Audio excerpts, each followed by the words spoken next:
This draws a close to this debate. Head 31. Now we will start the joint debate 13. Mr. Leung Kwok-hung has already given notice that there would be a total of 8 amendments.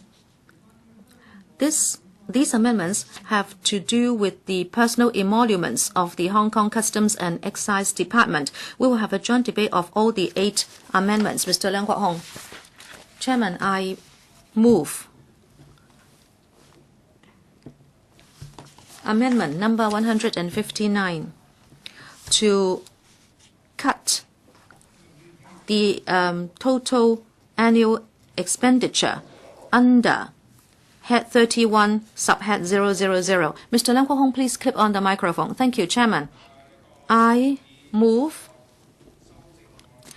amendment 159, Head 31, Hong Kong Customs and Excise, to resolve to reduce the allocation under subhead 000, and that is to slash $2127.563 million, and that is the total annual expenditure for personal emoluments salaries for Hong Kong CNED. Chairman, I think you understand that this is just a sleight of hand. We are talking about salaries under personal emoluments for Hong Kong Customs and Excise. Now, of course, this is a very important department, and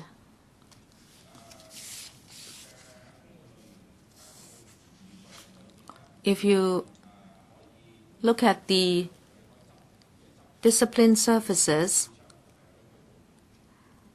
they have the power of arrest, and they can wear a pistol at work. Many senior officials, such as Timothy Tong and John Zhang, were once commissioner of Customs and Excise, and they have a lot of duties. One of their duties is to search the luggage of passengers and to take enforcement action. And if there are any commodities where tax has not been paid or restricted items, then they can take action. So they do not just wait passively there. They act on intelligence.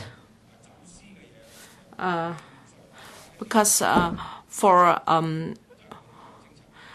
forbidden items, prohibited items, or items where a duty have not been paid, well, they have to take enforcement action against such things. Why do we want to cut the salaries of CSD? Because for various reasons, I have meetings with staff of CNE department. The question is, the pay is not bad, but their workload is very heavy. This is because the CNE department is responsible for too many areas.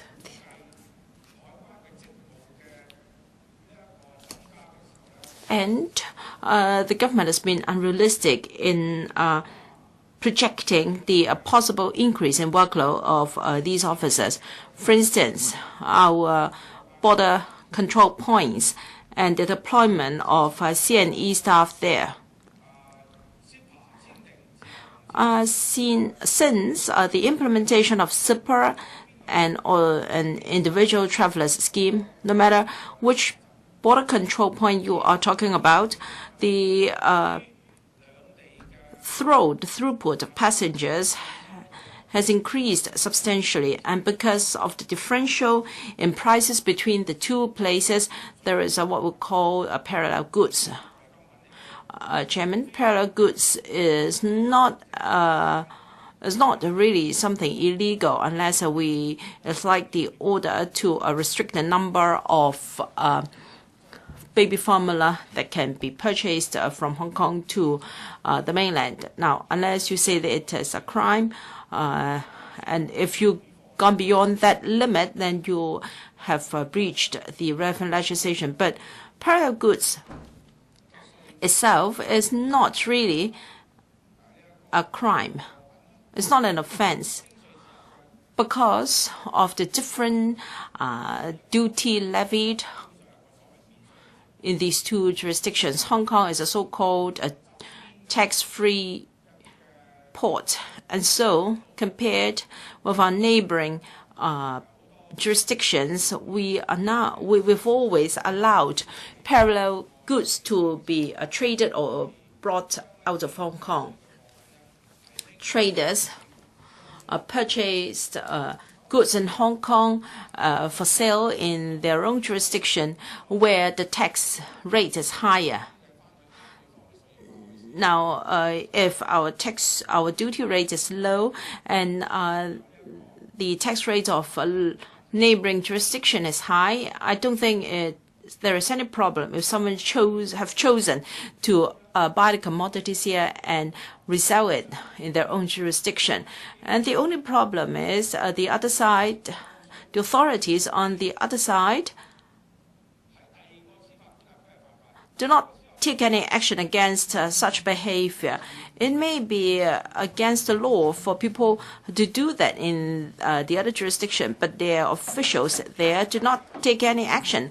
Mr. Leung Kwok-hung, how is it relevant to our debate? Of course it is. What I'm saying is the pay of CNE staff is not bad, but the workload is too heavy. So we may as well cut their salaries to cause the authorities to think about this. Now, when I approach CNE staff, they would say that long hair, I really want to have my pay cut, and then I can work less hours and have less workload. So I'm doing this at their request. I think many people in Hong Kong do not understand this.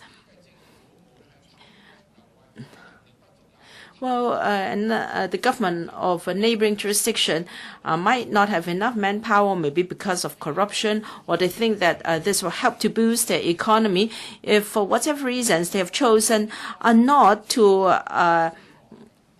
exercise their duty, then it is not our problem. It is their problem. Why is there so much trading of parallel goods? It's because of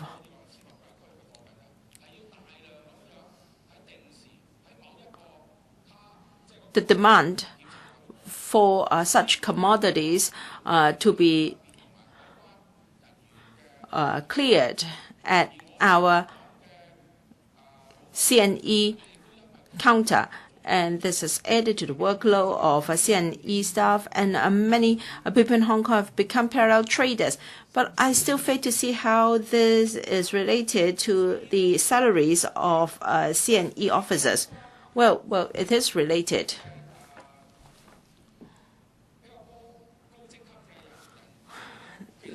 The senior management of CNE do not understand this. They know full well that the workload of CNE officers is so heavy, and they know full well that the solution doesn't lie here. It lies with the other jurisdiction across the boundary, and yet the senior management have not really fulfilled their duty.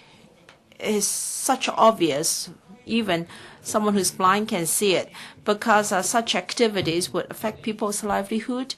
And in my constituency, and that is the North District, there are large crowds and also abnormal development of the flow of commodities.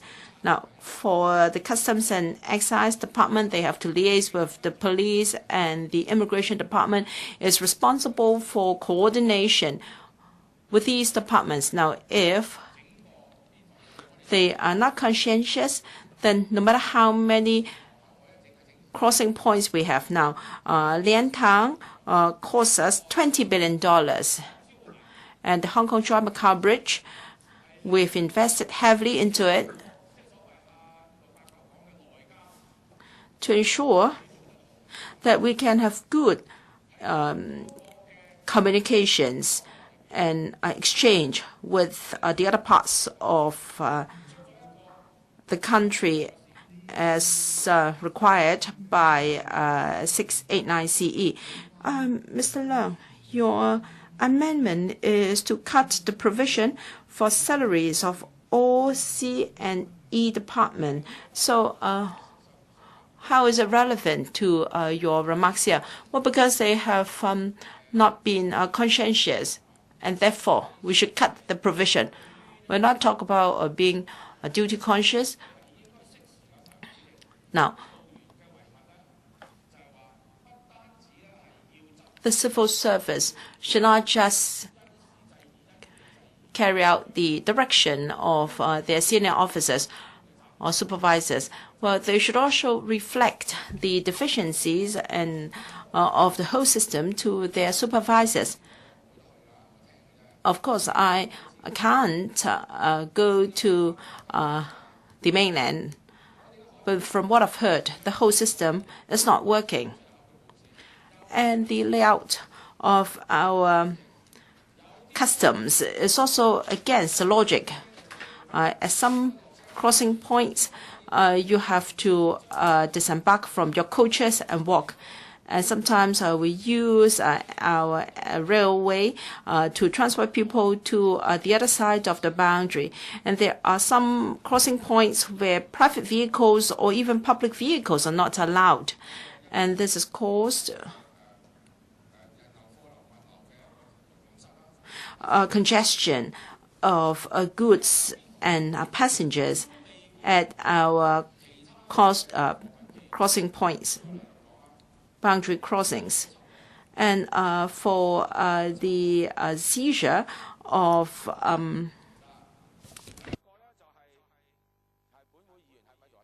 marked oil. Well, Christopher Jung is here or not.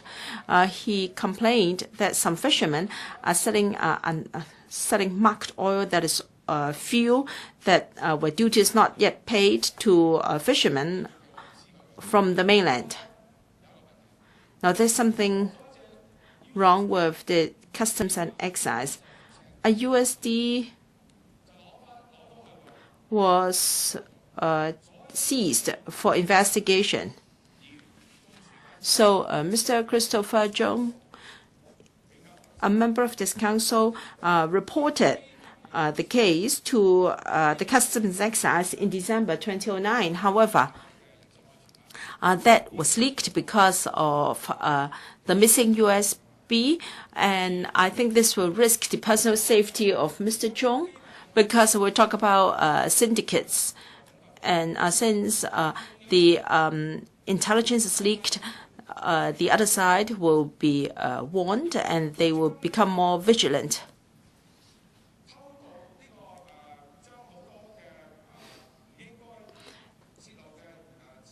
And information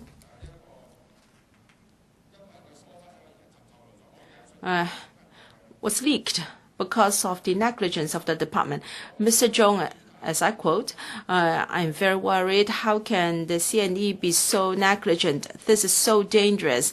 I am a public person, public figure, and yet I'm so worried. For an ordinary member of the public, he'll be more worried. And if this is allowed to happen, who will report to the C&E in the future? Well, this is really scary. A department that is in possession of confidential information because of its negligence has caused so many people to worry, and this is also reduced its ability to detect the case. So the USB was missing, and this has been criticized by the Privacy Commissioner, and yet no improvement has been made, and C&ED is continuing to do that. So I must criticize the department here. Yes, I'm sure many members would like to comment on this point. There is no point for me to go on, and I will speak later. I will end my speech now for the time being. Thank you. Does any other member wish to speak? Mr. Albert Chen. Thank you, Chairman.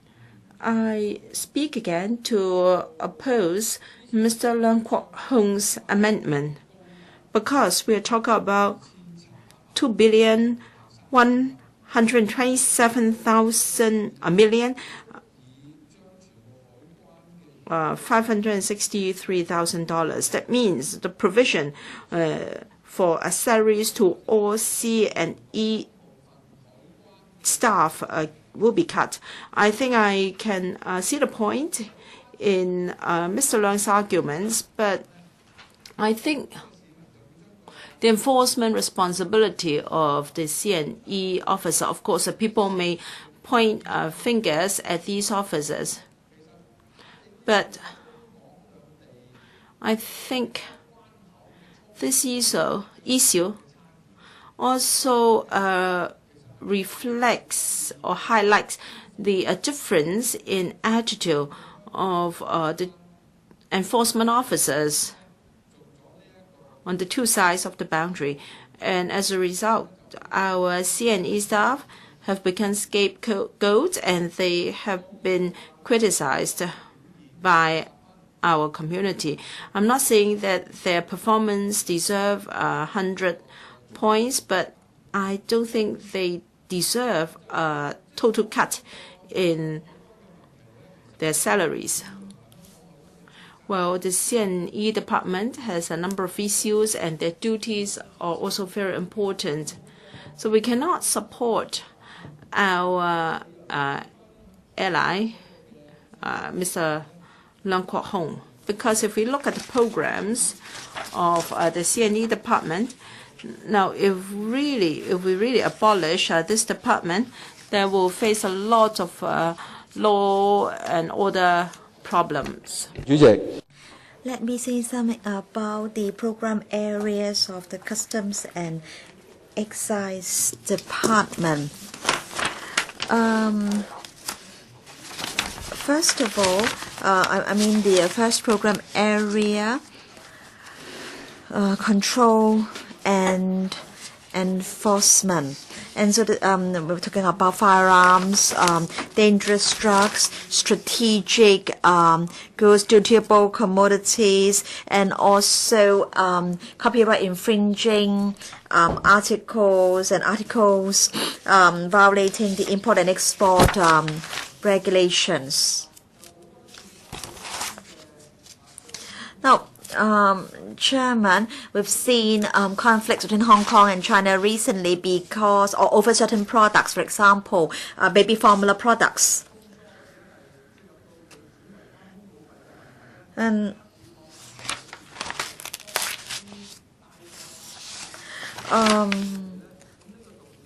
it was said that parallel goods traders were permitted to bring the products across the border, and so there was some conflict between Hong Kong and China. And recently, we've seen mainlanders trying to grab toilet paper rolls and also gold, of course. And I think concerning dangerous drugs, firearms, and strategic goods, these are very important.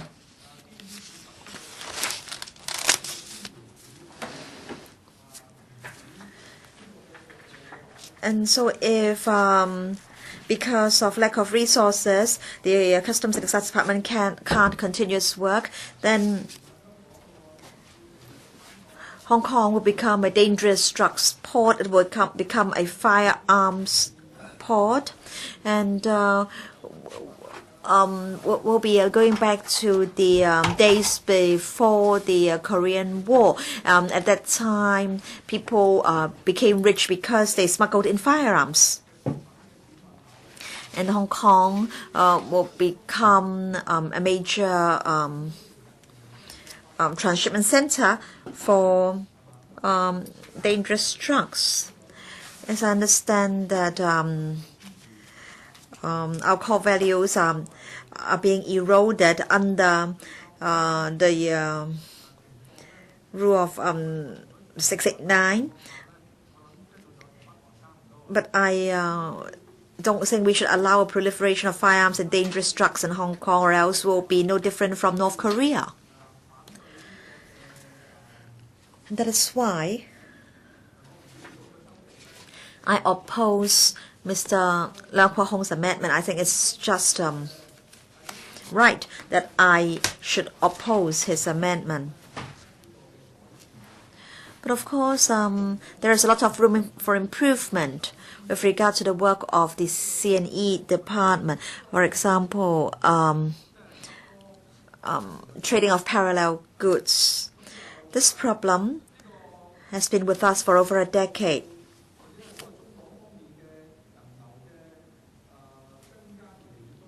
We've seen an increase in the flow of people between Hong Kong and the mainland. At the Lo Wu border crossing point, we have 250,000 people using that border crossing point every day. So this is really one of the busiest boundary crossing points in the world.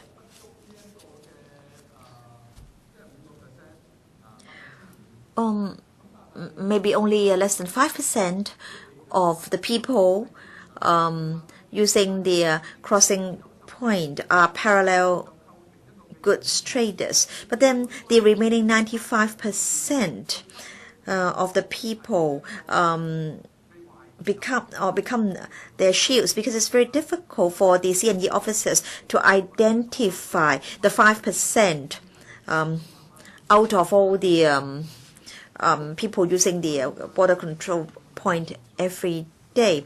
Of course, there may be familiar faces to the C&E department. Just now, Mr. Chen, I reminded Mr. Leung Kwok-hung that a detailed description of the parallel goods trading activities may not be relevant to the amendment being discussed.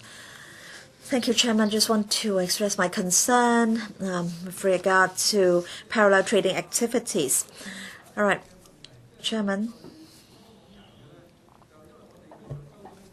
I've received quite a lot of complaints from the residents. As members are aware, Tin Shui Wai is very near to the border with the mainland.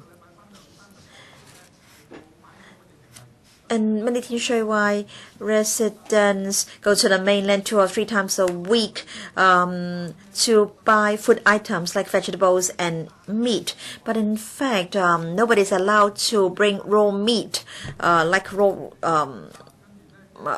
chickens across the border. And so some people have been prosecuted because they've brought back raw chickens from the mainland to Hong Kong. And 2 elderly persons complained to me. They said that they were on CSSA and they brought some raw meat from the mainland back to Hong Kong, and they were prosecuted by C&E officers. They were told that they had breached the law. So while I object to Mr. Leung Kwok-hung's amendment, I would like to urge the C&E department to exercise some discretion in carrying out their enforcement action.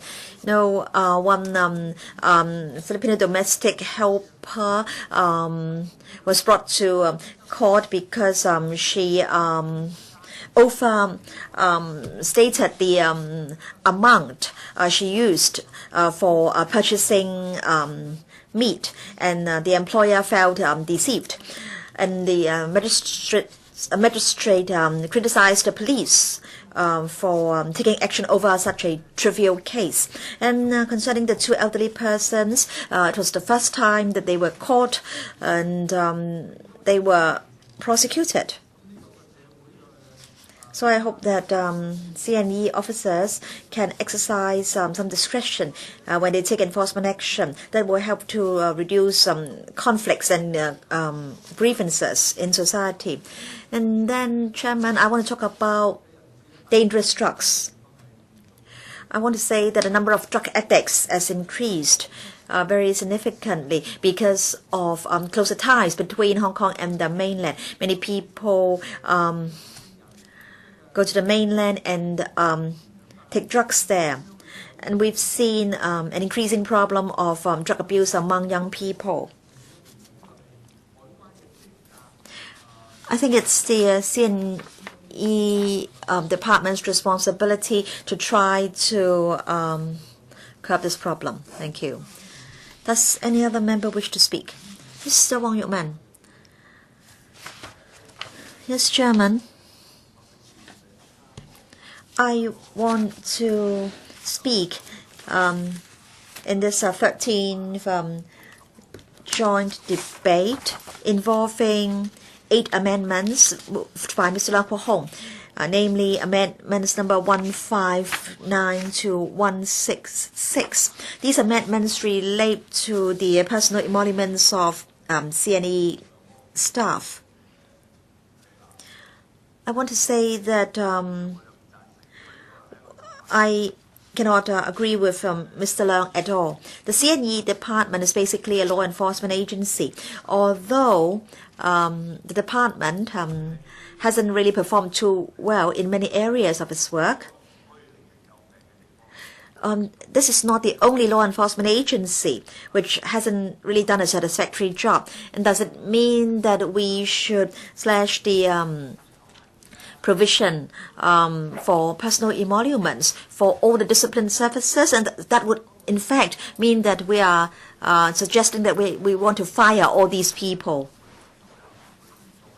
But then LegCo members are representatives of public opinion. Our main duty is to monitor the work of the executive. We have to make sure that the executive is accountable to the legislature. And that is why these amendments can allow us to have a chance to discuss whether these departments are doing a good job, whether the salaries paid to these officers represent value for money, and or whether we should in fact increase the salaries of these staff members. So what is most important is not whether you support these amendments or not. These amendments offer this chance for a debate. And I want to talk about enforcement action with regard to intellectual property rights. I'm concerned about this because of my background. Once I was in Toronto and I was in the shopping mall and I saw myself on the screen. I was hosting a TV program, and in fact that program had been produced into a video or a VCD rather at that time. That was in 2007. So, and then when I went into the shop, the shop operator said, "Oh, it's good that you are here. Let's take a photo together." And in fact, I was asked to hold a copy of that VCD. In fact, I should have been able to get the royalty fees. And in fact, that was an infringing copy. But then I would only be in Toronto in 2 days. I did want to lodge a complaint, but I didn't have sufficient time. So with regard to enforcement action taken against infringement of IPR, this is one of the most important areas of work of the CNE department. The department has to carry out investigations and take enforcement action. Last year, in the Director of Audit's report, there was a chapter on the management of the enforcement of IPR. the target of criticism was the C&E department. So that was Chapter 6 of Director of Orders Report number 59, Management of Enforcement Actions on IPR. So the Director of Audit issued a report, and in that report there were strong criticisms against what the C&E department had done. So I just want to say that in fact this is a very important duty of the C&E department, and yet it has performed poorly in this regard. Now, I understand that the C&E department is also responsible for detecting dangerous drugs and identifying and arresting the traders who have carried out illegal activities. Now, concerning that order, that amendment to the import and export regulation, because Mr. Chen Chi-chuen asked for a head count, the order was passed in the initial form, and you were said to have supported the government fully. And then concerning the baby formula order, there was a requirement, there was this limit of 1.8 kg, and on the 18th of March there was this court case, and the people were convicted, and they were convicted. But then concerning the rice powder or brought by a Nanjing visitor, rice-based cereal, it was proved that the C&E department made a mistake. And so the C&E department really has a lot to do. It has to deal with dangerous drugs as well as baby formula. And on that occasion, the C&E department has mixed up formula products of rice-based cereal.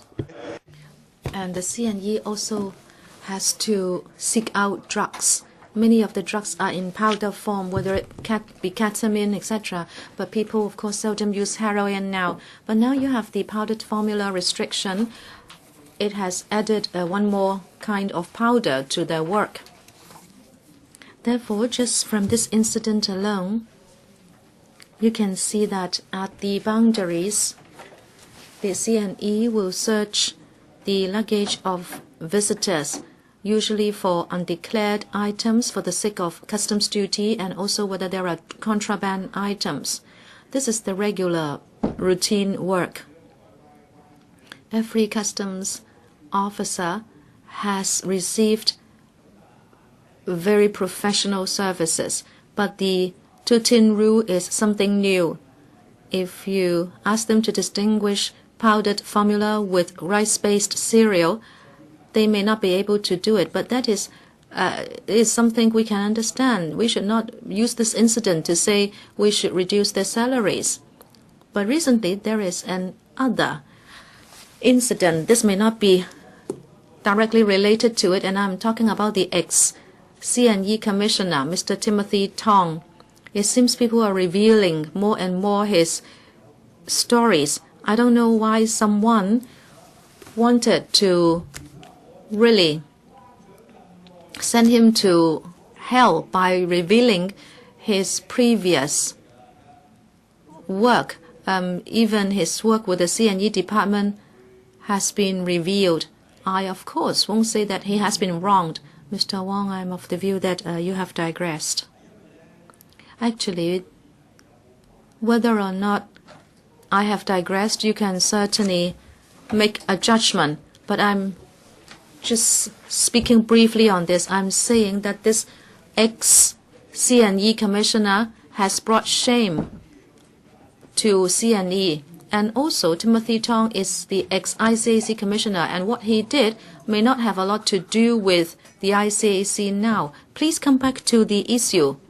Well, we are now reviewing the personal emoluments for C&E staff. And now that we have this very negative news story about Timothy Tong, the morale of the staff will be affected. And if that's the case, we should not rub salt into the wound by slashing their salary. I'm citing these examples to show my point. They already have their morale dampened, and if at this time you also have to reduce their salary, I don't think that's very human, and I wouldn't like to do it. So I object to the amendment by long hair. I'd like to thank Mr. Chairman for your reminder so I can come back to this issue of salaries. These 8 amendments have been on different levels. 159 to slash the total year's estimated expenditure for personal emoluments salaries. Even if you point a gun at me, I won't support this, meaning that there will not be the C&ED. If that's the case, who would be tasked with the enforcement of intellectual property protection, which is my pet subject, and who will be checking out for drugs and powdered formula? There won't be anybody to do this, so the annual estimate of personal emoluments salaries cannot be cut, so I cannot support it. 160 to again slash the total annual estimate for the Civil Service Provident Fund contributions, and we are talking about over $60 million. I can't support this, even if the C&ED is not totally satisfactory in its work. This is about protecting people's retirement, and in fact we are asking for universal retirement pension. I object to the Provident Fund scheme, but I don't object to allowing civil servants to lead a life of stability after retirement. So the $60-odd million expenditure cannot be slashed, no matter what. And then 161. This has to do with the allowances under personal emoluments for C&ED. We are talking about $59 million. I cannot support this either. Mr. Leung Kwok-hung, I don't think the allowances should be slashed because this is the impetus for C&ED staff. Without the allowances, they will have their morale dampened. We are fighting for legislation on standard working hours, but there are no standard working hours whatsoever for enforcement officers. The year before last, we went to South Korea to study the issue of standard working hours, and some types of work are exempted, just like in South Korea. They say 40 hours over 5 days. This is what they mean by standard working hours. But medical staff, firefighters, the police, the C&ED, they cannot be regulated by the standard working hour provision, and therefore some work types would have to be exempted. And this may include overtime allowances. Even if they don't do a good job, I don't think we should slash the allowances. Now, why is it that we say some civil servants' pay should be cut? We are very clear in our stance and position. We don't act like the administration that they are top-heavy. We fight for the benefits of grassroots. We are a political organization to fight for the benefits of the employees. Your younger brother is of course an employee, but then he has such a fat salary every month. And it is said that these people serve society, but they are paid so much. We actually want to do the opposite. We want it to be bottom heavy. That is why in these amendments, whenever we see someone with a high salary, we will say that we want to cut it. But then if you look at the rank and file, including police, CNED, AFCD, and FEHD, junior officers, I won't agree to slashing their salaries. This is a basic principle. Mr. Leung Kwok-hung has proposed 8 amendments. And these 3 that have to do with civil service, provident fund, allowances, and salaries under personal emoluments, these 3 we cannot support. As for the others, if I have time, I will address them in due course. Thank you, Chairman. Does any other member wish to speak? Mr. Raymond Chan. Please, may I ask for a head count?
想汲取議員。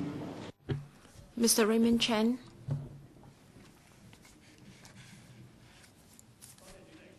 Thank you, Chairman. And I thank Mr. Raymond Wong for requesting a head count for the first time this evening. Perhaps I would like more members to be present to listen to my remarks. Actually, I really want Mr. Leung Kwok-hung to be here because this joint debate is about provisions for C&E department, and I think it is very draconian. In particular, Item 159 would slash all the provision for salaries for C&E department. Now, under Head 31, Customs and Excise Department, 2013-14, in total is just asking for $3.1 billion. And staff salaries already account for $2.1 billion of this $3.1 billion. Mr. Raymond Wong said that he would not support any of the amendments here. Now I have decided to oppose only item number 159, and for the remaining 7 items, I have yet to decide. I hope Mr. Leung Kwok-hung can explain to us in full why he is moving the other amendments as well. For the disciplined services, well, they keep telling us that they are short of staff. Even for the police that I really dislike, I suspect that they are understaffed. We will have an in-depth discussion after when we come to the police, because very concerned about the situation in the North District. And when we talk about the C&E department, we will touch on this as well. Now, if we cut the provisions for C&E department, including the allowances, well, I'm sure this will deal a big blow to the morale. Now, to cut the provisions for discipline services, I don't think C&E department is top of the list. I would choose the police force first, and I hope Mr. Leung Kwok-hung can convince me so that I'll see whether I support his remaining amendments. Because in researching for this debate, I identified a grave misunderstanding between the C&E department and Mr. Leung Kwok-hung. I haven't got the details of this misunderstanding. I hope Mr. Leung Kwok-hung can explain. Even you don't call this conflict of interest, but there may be queries that because of this misunderstanding or conflict between Mr. Leung and the C&E department, he's asking to slash this provision. Now, in the Lunar New Year fair in 2010, a young person designed a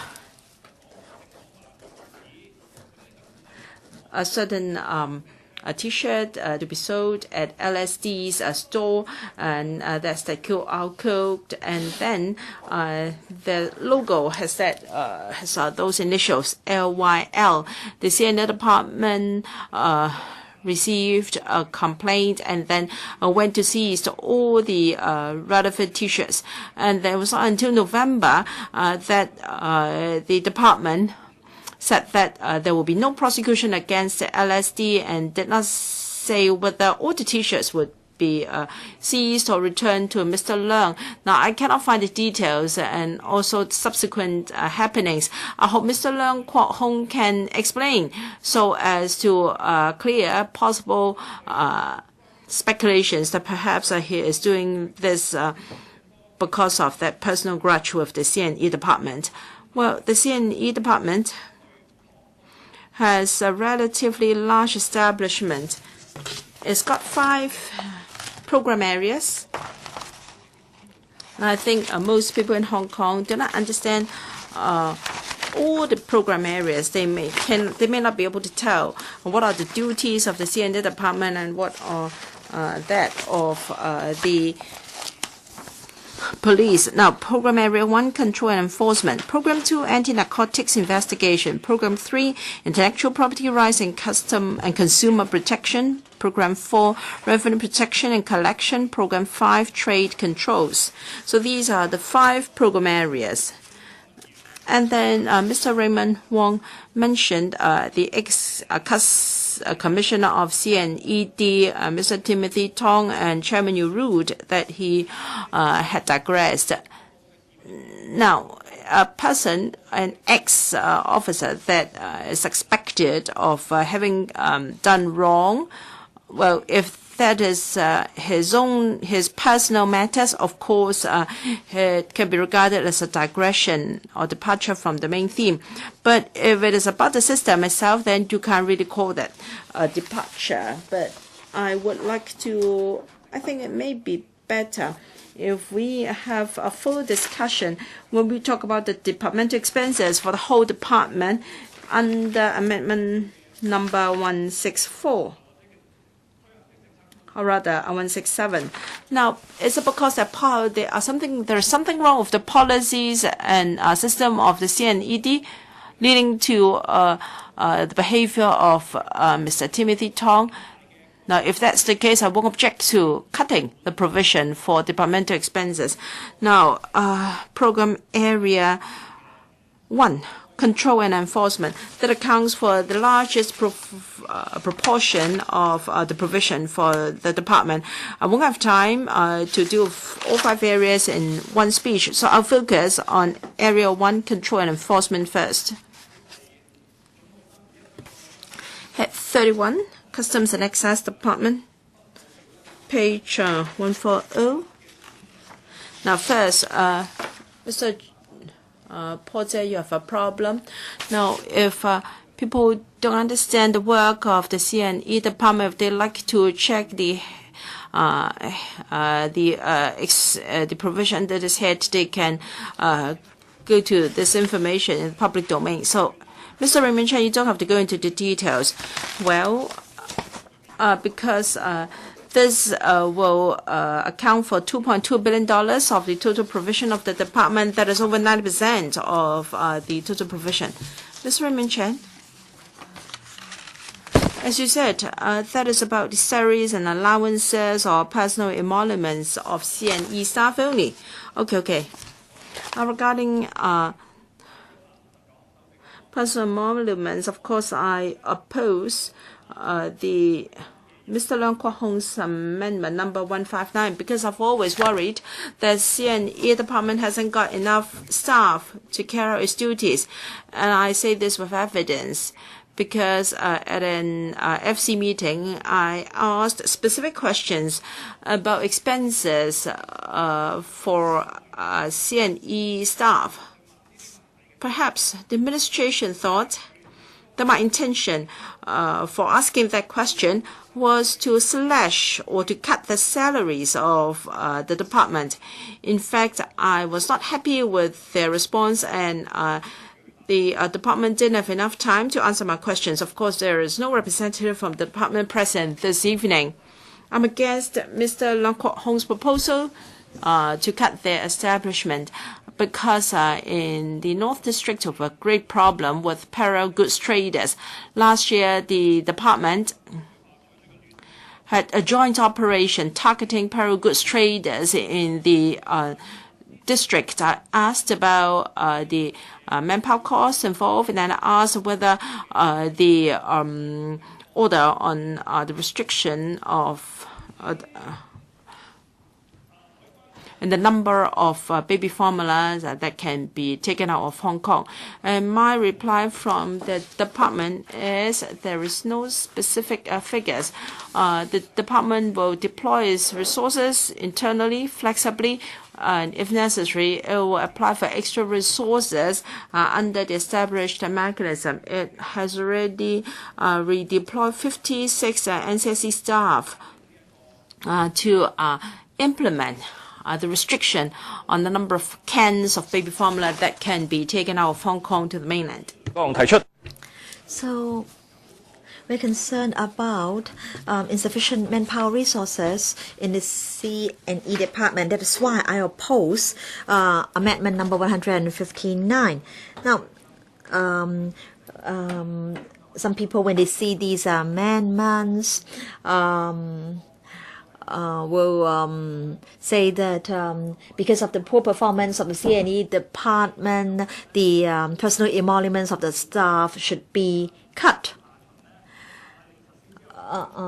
In the second half of March, when the order on baby formula products came into effect, there was a female visitor from Nanjing, and she had with her a few cans of rice-based cereals, and she was arrested by the C&E department, and that was subsequently discovered by the C&E department that the cans did not contain milk powder. The commissioner had to give an apology. There was no prosecution action taken, of course, but then the female visitor was asked to come back to Hong Kong to get back the 4 cans and also the $1,000.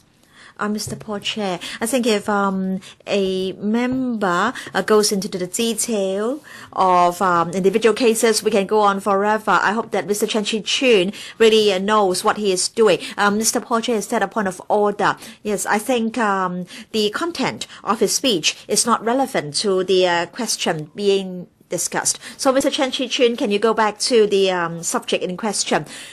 Now, Chairman, I am citing this example because I hope that members will not support Mr. Leung Kwok-hung's amendment to cut the personal emoluments of C&E staff simply because of this one single incident. And talking about the provision for the C&E department, I don't know whether it's because the C&E department lacks sufficient manpower resources.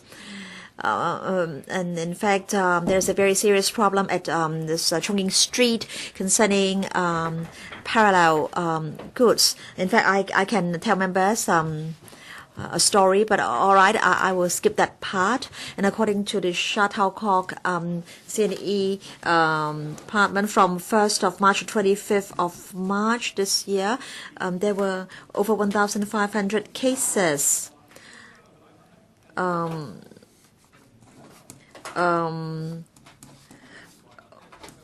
of parallel trading, but then according to our Customs and Excise Department, there was 0 import, 0 retail. So where did the baby formula products come from?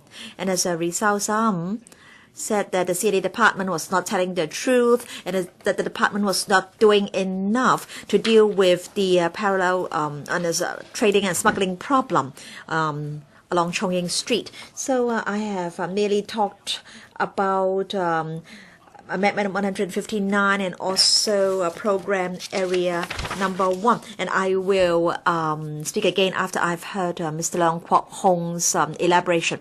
Mr. Albert Chan. Yes, Chairman, when I spoke for the first time, I indicated very clearly, Chairman, that I opposed Mr. Leung's amendment to delete the provision for personal emoluments for the C&E department. I want to say that in some areas the C&E department hasn't really performed too well.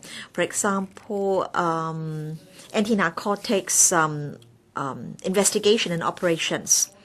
Let me give members some figures. According to the Narcotics Division, with regard to figures concerning students who are addicted to drugs, concerning young people under the age of 21 in 2008, there were 3,474, and in 2011 the figure dropped to 2,024. So in fact there was quite a significant drop in the number. Of course, there are many reasons there were many reasons for that. But I think in Hong Kong we've really done quite a lot of work in respect of prosecution and public education. And that's why we've seen this drop in the number. And also, in fact, and our young people are taking drugs in the mainland instead of in Hong Kong, and that also helps to bring down the number and the prosecution figures.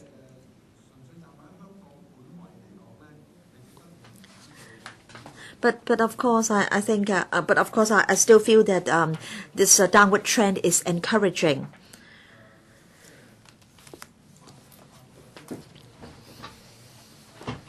And we can see that the situation with regard to young drug abusers has improved.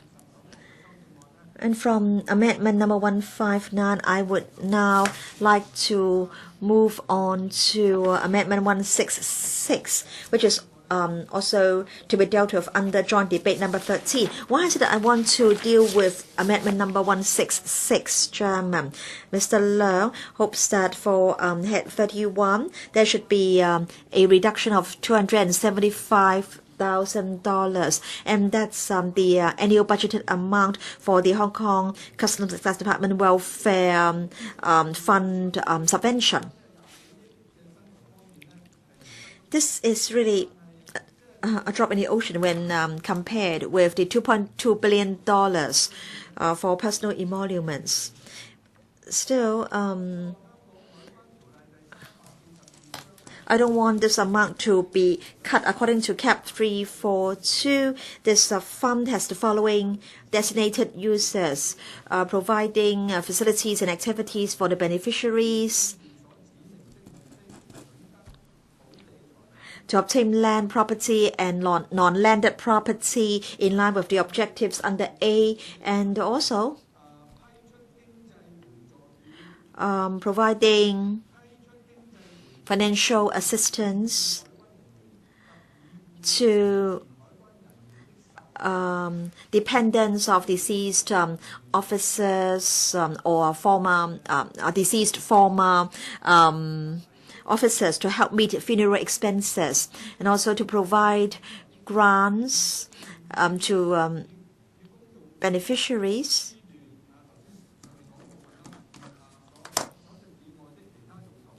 For users mentioned in G and other relevant uses, and also donations to charitable organizations, loans to certain organizations, and so on and so forth, and the payment of interest.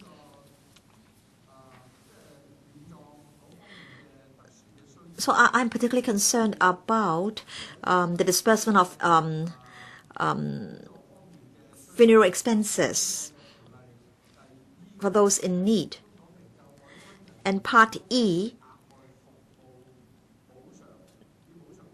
talks about compensation for extra services provided by C&E officers. Some time ago, that was in October 2010, a C&E officer was carrying out an operation against contraband cigarettes, and when he was trying to arrest the suspect, he fell and he suffered serious damage of his internal organs, his liver and his liver. But then one colleague in the same department was willing to donate part of the liver to the officer, and as a result, the officer could survive the accident.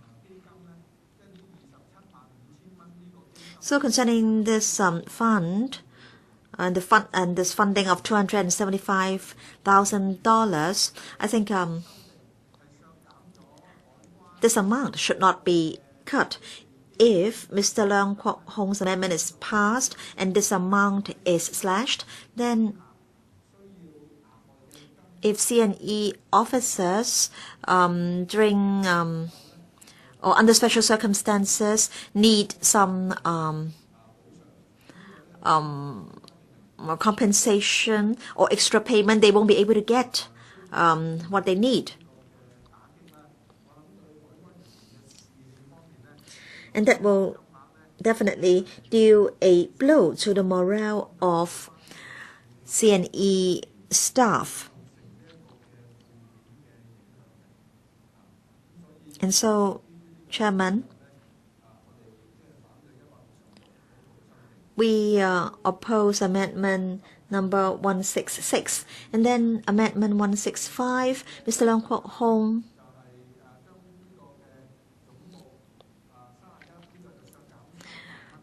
proposes to cut the funding under head number 31 by 30,000. And that's the annual budgeted expenditure for customs and excise staff having to be transferred to postings outside Hong Kong. Yes, $30,000 is really a very small amount, but and this is only a small amount when compared with the huge amounts of money officials spend on entertainment. Concerning this head of expenditure, we haven't received complaints, and we haven't heard of any negative criticisms from the Director of Audit concerning abuse, improper use, or improper approvals. So as there is no evidence that this money has been misused or improperly used, it's in our view not appropriate to slash this amount. So although Mr. Leung Kwok-hung has proposed this amendment, People Power feel that it can't support the amendment. Thank you. Does any other member wish to speak? Mr. Leung Kwok-hung. Chairman, Mr. Chen Chi-chuen queried my motive in putting forward the amendment. 2 years ago, during the Lunar New Year period, CNE staff, upon the invitation of the DAB, went to the Lunar New Year fair and seized all the clothing items. So that was 2011. That was 2 years ago. In fact, I've almost forgotten this incident, but now I can remember that incident. And so I think I want to say that the CNE department or their staff really deserve a pay cut. Now concerning the import and export order, because the legislation was not clear, the CNE department made a mistake in enforcing the law, and the rice cereals owned by the Nanjing visitor was detained. And then the visitor was then asked to come back to Hong Kong to get back the $1,000 and also the 2 cans of rice-based cereals. Why? I think the cans of cereals should have been sent back to Nanjing by DHL. Mr. Leung, Mr. Chen Chi-chuen has already dealt with this case, and I don't think you should go into this case any further. But Mr. Chen Chi-chuen didn't talk about the solution. Now, why is it that I'm proposing these cuts under Amendment 165 and 166? Chairman, you are a businessman, and I believe you understand each department or each business has petty cash. So the department could have asked the or could have sent the cereals back to Nanjing or back to the visitor by DHL, or the department could have sent the money back to the visitor concerned without having to ask the visitor to come back to Hong Kong to collect these items. So you can see how careless this department is. And then concerning the T-shirt incident, where it was said that the logo was an imitation of the DAB's logo. Now, the CNA department has decided that no prosecution action will be taken. It has already said that no offense has been committed, and yet the T-shirts are still in the CNE department's warehouse, and I haven't been told when I can get them back. So the CNE department makes mistakes in its enforcement action, and then it doesn't try to remedy the situation. That's why, Chairman, I'm proposing to cut the funding under a few subheads. Now, concerning the welfare fund subvention. Now, yes, Chairman, Mr. Yuk-man is correct. If these people make mistakes, does it mean that we should cut their salaries? Here we're talking about benefits. Benefits are part of the remuneration package, but people can get these welfare benefits only if they do a good job. In fact, Mr. Chi-chuen queried why I moved the amendment. He queried my motive, or he asked whether I moved the amendments because of that grudge, of a grudge against the CNE department. And as I am now reminded of this incident, I want to ask the CNE department when I will be able to get back all the T-shirts. And then the rent allowances of the staff. In the discipline services, in order to facilitate the officers going to work, officers used to be provided with quarters. I don't know how many of us here grew up in those quarters, but then 689 was one of them. As you know, in Hong Kong, land is very precious. And officers in the discipline services do have to deal with criminals. Most in the discipline services have to do this. And if the housing cost is very high, then law enforcement officers may be tempted to be corrupt because of the need to meet the housing cost. So provide them with quarters, and that will solve the problem. Providing them with a rent allowance is not enough. That won't do. That's why I am suggesting that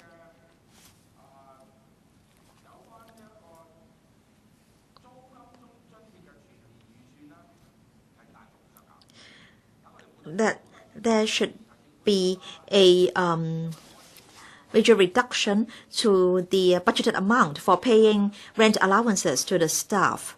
And I'm sure the staff will feel the anxiety, and the government will have to do something to address their housing needs. Previously, the rental levels were not too high. It was relatively easy to apply for or to get PRH flats. And at the time, the Customs and Excise Department provided its staff with quarters. And the team spirit and a neighborhood spirit could be nurtured when the officers all lived in close proximity. And also, say for example, if there are all these officers living in the same estate, in the same building, then the criminals dare not come and take revenge against any of the officers. So in fact, I'm moving this amendment out of very good intentions. So instead of providing a rental allowance to the staff, the government should provide quarters for the staff. Okay, regarding Amendment 165, and that is to resolve to cut $30,000 under Head 31, subhead 000, and this is about a subsidy for outposting. Chairman, this is just part of the normal procedures for civil servants. In terms of civil servants recruitment, this is already stated quite clearly that if you are outposted, this is part of your job, and so there should not be any subsidy or allowance. This is only about $30,000, it's true, but I don't think this kind of culture should continue. Frankly speaking, C&ED staff are outposted just because other discipline services are also outposted. Why should they have a subsidy? We have asked the question and no reply was given to us as what this is for. This is so difficult for the LegCo when we want to monitor the administration because you can't get detailed information. And the only thing we can do is to cut your expenditure if you do not answer us adequately. If you say $10,000 is for a particular purpose, or that there are 4 different topics, and if we don't like one of the topics, then we can cut the expenditure for that topic. Mr. Raymond Wong and Mr. Albert Chan take me to task, but they don't know that in fact I have great trouble in asking for the information I need. And I also said that at Amendment 166, and that is to resolve to cut $275,000. Now this is actually for the C&ED fund or welfare fund subsidy. What is meant by a welfare fund subsidy? We don't know. We do not have a breakdown. We do not have any explanation or arguments for this. As you know, all those who are in LegCo, if you can't get the information, the only thing you can do is to delete the subhead. And when you do so, they will explain to you why you cannot cut the expenditure. They will tell you why it is an essential expenditure. You really have to drive them to a corner before they will give you the explanation. The officials here are not from the C&ED or from the Security Bureau. They are from Home Affairs. Mr. Zhang Tek-sing is having dinner, and he and his elder brother are having dinner together, I suppose. And if we say that we want to cut the entire subsidy, then the relevant officials, if they are here, can immediately stand up to say this is not possible. If indeed the Secretary for Security or the C&ED are here, if they occupy an entire role to listen to our criticism, then they will certainly spring up from their seats to say we cannot slash this or we cannot delete that. So, Chairman, we are talking to a wall.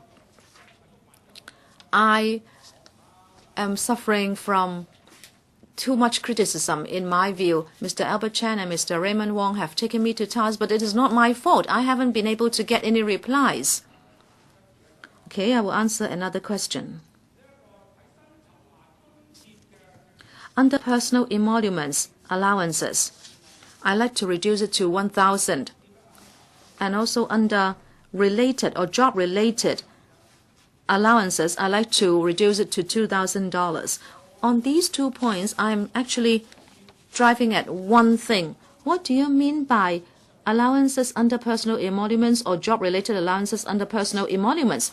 I believe allowances are allowances. I believe under 162, they are job-related allowances. And we asked, how are these calculated? Again, there was no reply. Chairman, you really can't blame me for my inability to try to understand the real situation. The only thing I can do now is to resort to cutting almost the entire expenditure for these items. Chairman, the only thing that I feel a little sorry about is the Civil Service Provident Fund contribution. I believe I was not careful enough. Well, if you think about the welfare of employees, never mind what the employees have done, even if they have been imprisoned, I would think that they deserve their welfare and benefits. So I would now appeal to members, please do not support me. In fact, you can withdraw it. You can withdraw this amendment. Can I do it now? Not now, because it has been moved. Chairman, if I had known, I would have withdrawn it. Thank you, Chairman, for the reminder, but I have already moved it. I was lectured yesterday by Jasper Zhang. So, members, this was a careless mistake on my part, and the Chairman has just reminded me that I can withdraw it, but this is not possible. Members, if you are here in the chamber or upstairs, or if you are in other places having your dinner, please, please, please do not support this amendment. Please do not help me commit this crime. So I think I have completed my comments on Joint Debate 13. I believe no other members will speak now. I'd like to thank members, especially Mr. Paul Chair, the so-called accidental tourist, who reminded me that we should not digress. I hope when Mr. Paul Chair is here, other members should also come back to take a look at him, because he has been very rare with his appearances. Please, may I have a head count according to 73?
即係可以切斷啦。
仲有冇其他議員需？